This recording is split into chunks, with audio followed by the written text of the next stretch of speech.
नमस्कार विद्यार्थी मित्रांनो, फोरम MPSC अकॅडमीमध्ये आपलं स्वागत आहे। चॅनलवर नवीन असाल तर चॅनलला सबस्क्राईब करा आणि लाईक बटन दाबा, जेणेकरून आमचा उत्साह असाच वाढेल तुम्हाला नवीन नवीन माहिती पोहोचवण्यासाठी। आत्ता बघा, MPSC 2024 विथ कृषी सेवा जाहिरात प्रसिद्ध झालेली आहे। तर आता ह्याच्यामध्ये महत्त्वाचे पॉईंट काय काय आहेत आयोगानं दिलेले ते आपण सविस्तर बघणार आहोत। तर चॅनल म्हणजे व्हिडिओ हा शेवटपर्यंत बघा। तुम्ही व्हिडिओमध्ये सोडतात आणि परत मेसेज करता किंवा फोन करता की हा पॉईंट कसा आहे, तर तसं न होण्यासाठी व्हिडिओ शेवटपर्यंत बघा। जास्त आपण काही ते मोठं केलेलं नाही आहे, महत्त्वपूर्ण जेवढे पॉईंट आहेत तेवढेच घेतलेले आहेत। फॉर्म भरण्याची डेट सुरू झालेली आहे बघा। फॉर्म भरण्याचा कालावधी आहे 27 सप्टेंबर ते 17 ऑक्टोबर 2024। ह्या कालावधीमध्ये फॉर्म भरायचे आहेत। आणि आता जे विद्यार्थ्यांनी फॉर्म भरलेले आहेत त्यांना परत शुल्क भरायची गरज पडणार नाही। जरी ते ॲग्रीसाठी अप्लाय करत असले नवीन, तरीही त्यांना नवीन शुल्क भरावे लागणार नाही, हा मुद्दा लक्षात घ्या।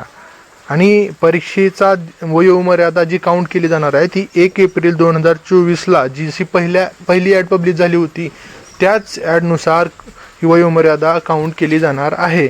आणि वयोमर्यादेशी ॲडिशनल एक पॉईंट आहे की ह्यामध्ये नवीन पॉईंट ॲड करून सांगितलेलं आहे की 2 वर्ष शिथिलता दिलेली आहे वयोमर्यादेत। हा असाच पॉईंट आपल्याला कंबाईनला PSIच्या वयोमर्यादेसाठी आवश्यक आहे। तो आता ही चांगली गोष्ट आहे बघा, 2 वर्षाची वयोमर्यादा ह्यात वाढवून दिलेली आहे। आता ह्याच्यासाठी जे नवीन विद्यार्थी आहेत बघा, आता ग्रॅज्युएशनच्या फायनल इयरला आहेत, तर त्यांना लागणारी आवश्यक माहिती अशी आहे की त्यांची डिग्री ही मुख्य परीक्षेला अर्ज भरण्याच्या अंतिम दिनांकाच्या आतील पाहिजे।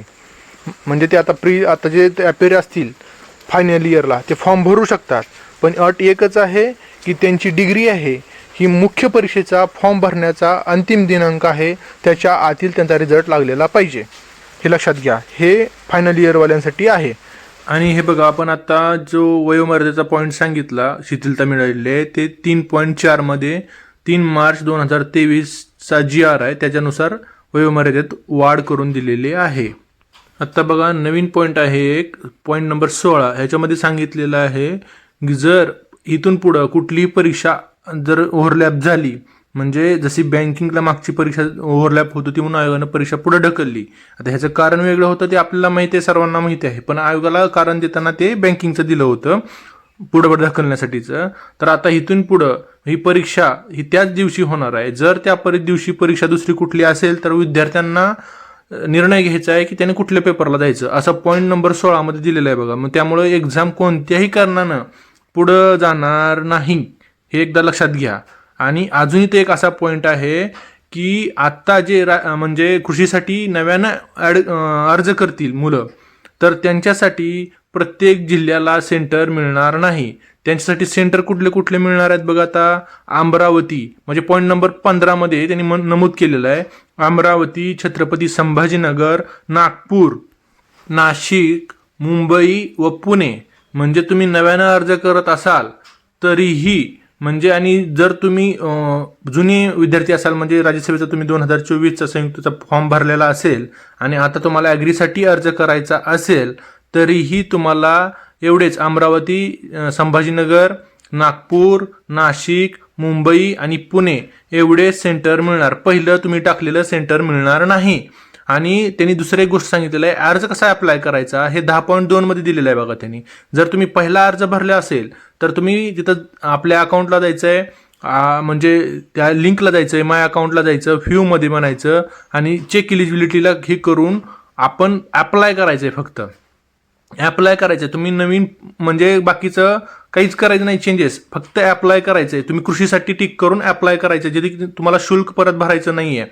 आणि जे नवीन विद्यार्थी फॉर्म भरणार आहेत त्यांना फक्त आता ॲग्रीसाठीच फॉर्म भरता येईल असं 10.1 वरून दिसतंय। आता सर्वांसाठी सर्व जे राज्यसेवेतले पद आहेत त्यांच्यासाठी तुम्हाला आता अप्लाय करता येणार आहे का, तर नाही। फक्त कृषीसाठी ज्यांना जे विद्यार्थ्यांनी फॉर्म भरलेला नाही, राज्यसेवा 2024चा ज्यांनी फॉर्म भरलेला नाही ह्याच्या आधी, तर त्यांनी नव्यानं फॉर्म भरू इच्छितात तर ते फक्त कृषीसाठी फॉर्म भरू शकतील।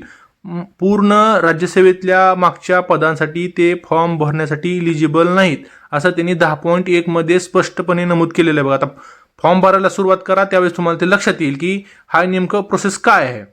समजलं नसेल तर परत एकदा ऐका.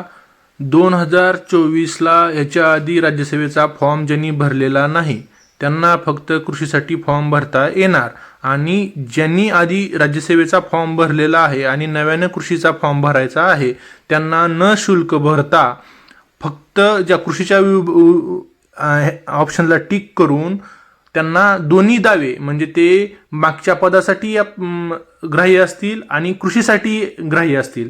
म्हणजे जुने विद्यार्थी ज्यांनी 2024चा फॉर्म भरलेला आहे त्यांचे दोन्ही पदं म्हणजे कृषी आणि जी आपली राजपत्रित सेवा 2024ची ॲड होती त्या सर्वांसाठी ते ग्राह्य असतील, दोन्ही दावे ग्राह्य असतील. फक्त एकच गोष्ट आहे की आता जे नव्यानं फॉर्म भरणार आहेत विद्यार्थी ते फक्त कृषीसाठी इलिजिबल असतील, की ज्यांनी असे विद्यार्थी की ज्यांनी मागचा 2024ची जी ॲड होती डिसेंबरला आलेली त्याचा फॉर्म भरला नव्हता, असे विद्यार्थी. कन्फ्यूज होऊ नका, हे क्लिअर कट लिहून दिलेलं आहे बघा त्यांनी, ते बघा आणि फॉर्म भरा. धन्यवाद.